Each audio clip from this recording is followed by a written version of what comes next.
Hello and welcome to WinXAS Tutorials. This time I want to introduce procedures for energy calibration and background correction of X-ray absorption spectra. As always, the WinXAS software and the XAS data I will be using in the hands-on session can be obtained from the WinXAS website. Energy calibration and background correction are the first steps in data reduction after opening the experimental XAS file. Various procedures exist for these reduction steps, and it often comes down to personal preferences which option to choose. However, it is somewhat mandatory to always use the exact same procedure for spectra of samples or references that are to be compared with each other. This very important requirement holds true for the entire XAS data reduction and data analysis. Energy calibration refers to converting the x-axis of all XAS spectra to the same photon energy range. In most cases, the procedure chosen and the absolute values are less important than applying that same procedure to all spectra that are to be compared with each other. A reliable energy calibration is of paramount importance for analyzing the XANES region, for instance, to obtain average oxidation states. If done properly, the oxidation state can be determined within a few percent relative to that of a reference compound. Most often, a reference spectrum of a metal foil with a tabulated absorption edge energy is measured simultaneously with the sample and then later used for energy calibration. The corresponding data is saved in the same data file as the sample spectrum. Alternative procedures may use the reference spectrum of a separate measurement or even use a particular feature in the sample spectrum itself if no reference could be measured. Background correction and normalization are meant to account for different concentrations of the absorber in various samples or for different measuring conditions. Eventually, these procedures result in spectra of various samples that can be directly compared to each other. Again, the same procedures should always be used.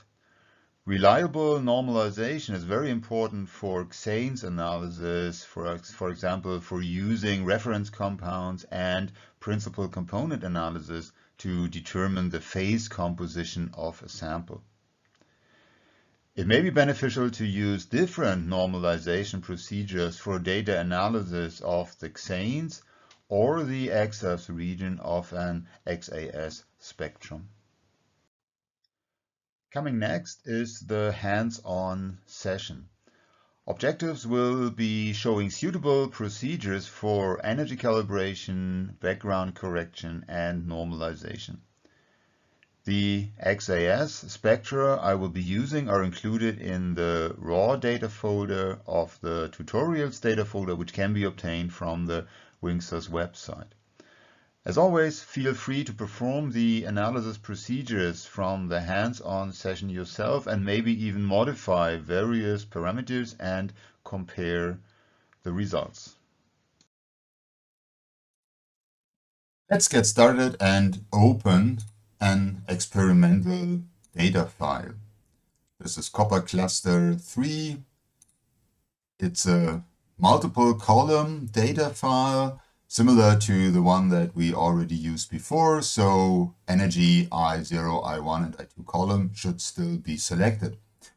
During measurement of the sample, a copper metal foil as a reference was placed between the I1 and I2 detector, and the copper metal spectrum now can be calculated and can be used for energy calibration. So this is our experimental spectrum, and in order now to proceed with the energy calibration, we select SAFs, and the very first entry in this menu will be energy calibration. And here we want to select first or second derivative. You can see down there, there's already the third column selected. Third column just refers to a metal foil spectrum that is included in the experimental data file and that can be calculated from that data file.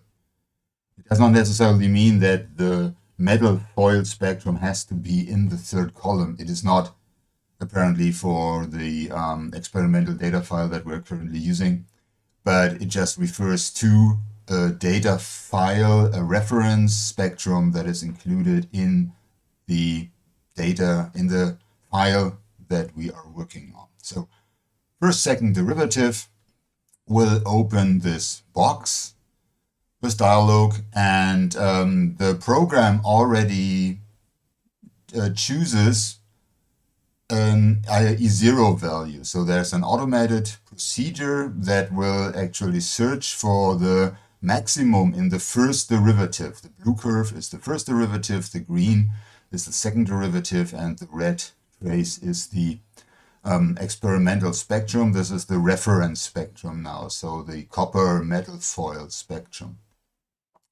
So the program already determines the root in the first derivative, in the second derivative here, and the value is displayed over here, E0 value 8.8791476.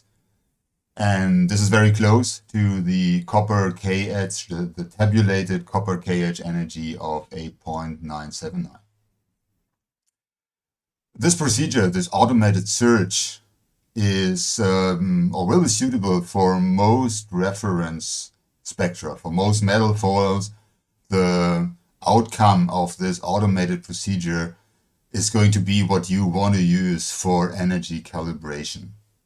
So in most cases, you can just now proceed with OK and then enter the tabulated value and do the energy calibration. In case you want to select another feature for the energy calibration manually, you can of course do that. And I just want to show how.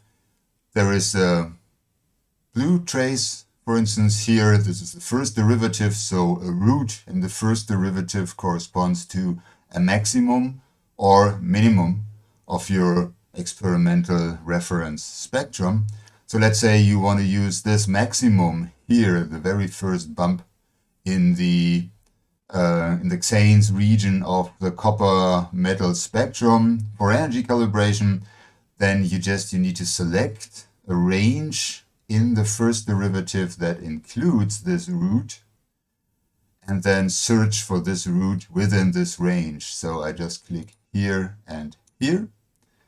It is only indicated here in the red trace.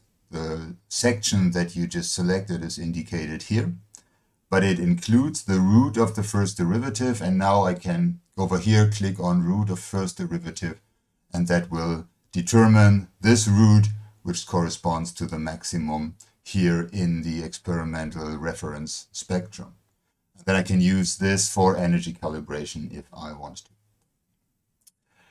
Which I do not. I want to use the first inflection point here, which corresponds to the root in the second derivative. So now I have to search for that again. So I select a range in the second derivative now. Again, it's indicated in the red trace, but it includes the root of the second derivative. So now I can click on root of second derivative, and that will actually result in the same value that we already saw when we opened this dialog box. And this is the first inflection point here in the spectrum of the copper metal.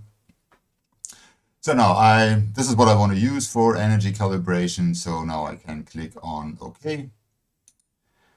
And here I have to enter the tabulated value of my reference spectrum. So for instance, now this is copper metal. So either I know the value, or I can use the symbol of the element copper.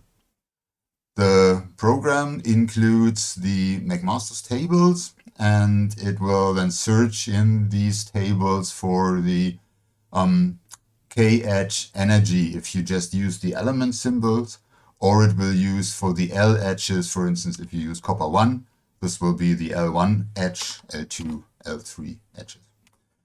So now this is the copper K edge, so we just input copper, click on OK, that will substitute the element symbol with the tabulated K-edge energy, and then we can just select OK.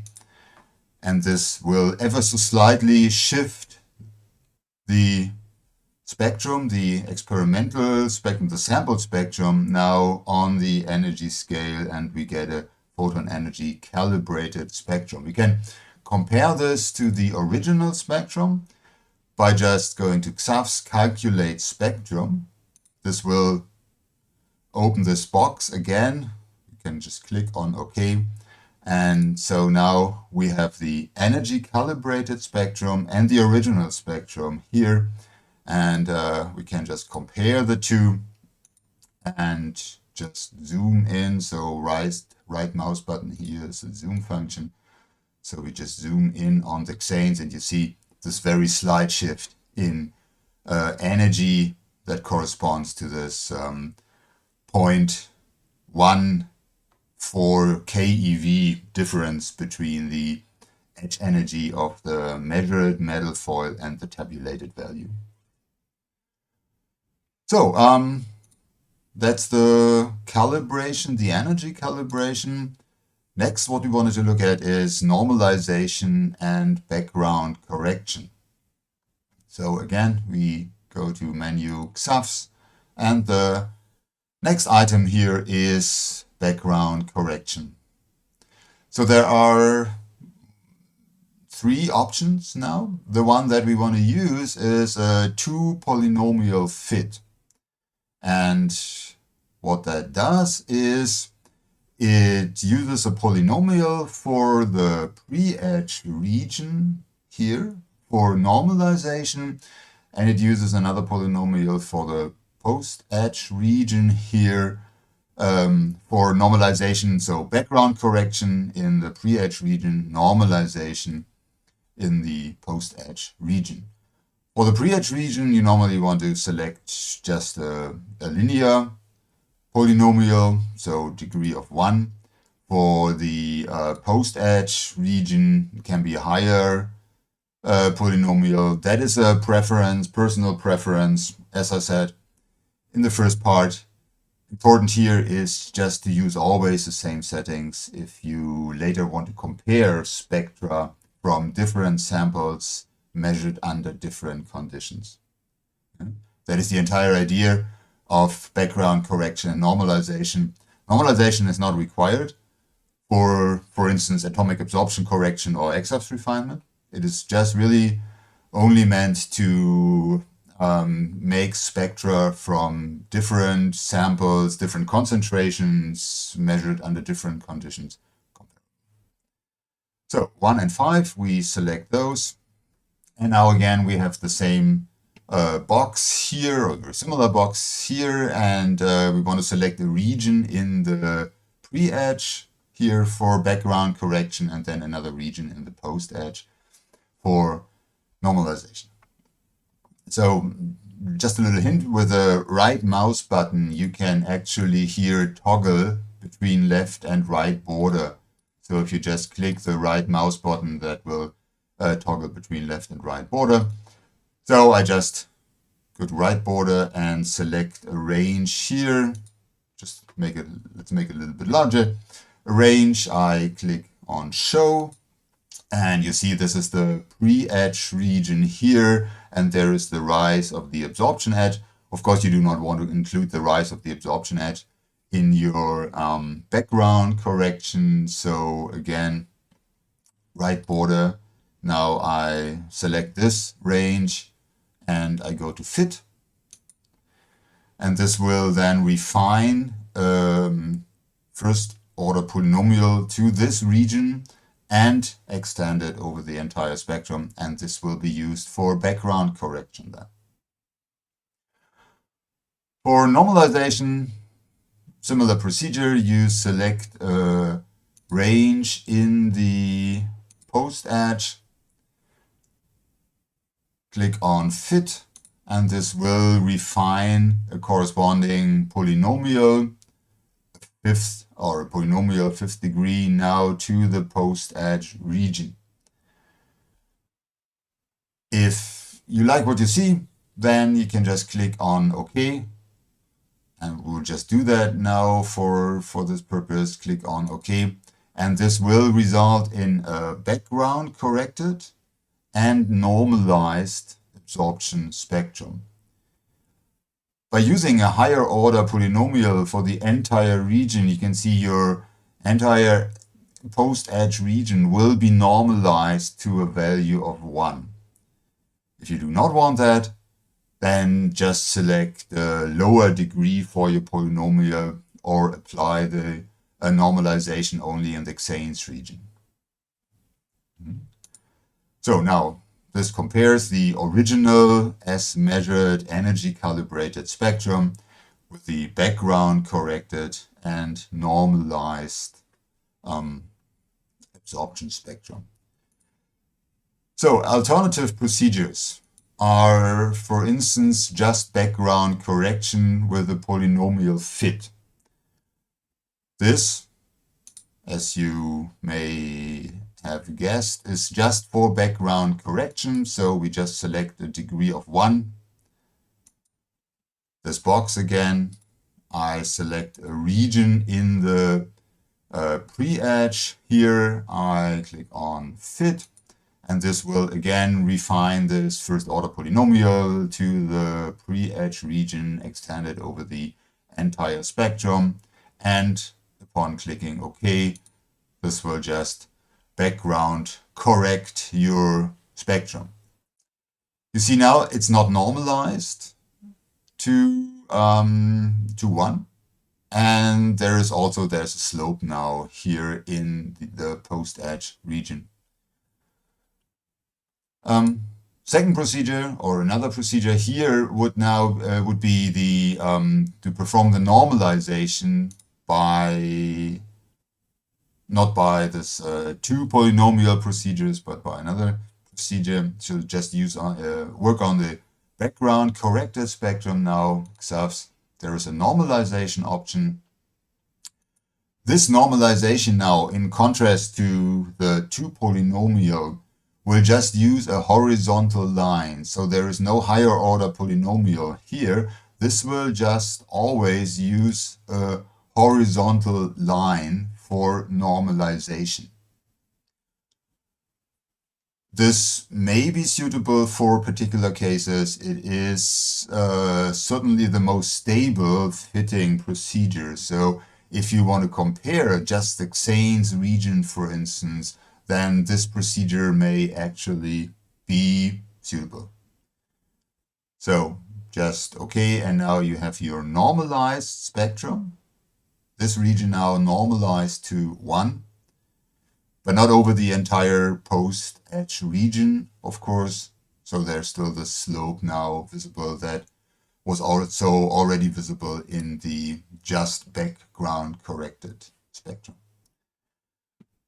So there you have it. This is the background correction and normalization and energy calibration. And this is what I wanted to talk about in this tutorial. So that's it. And I sure hope to see you in the next one.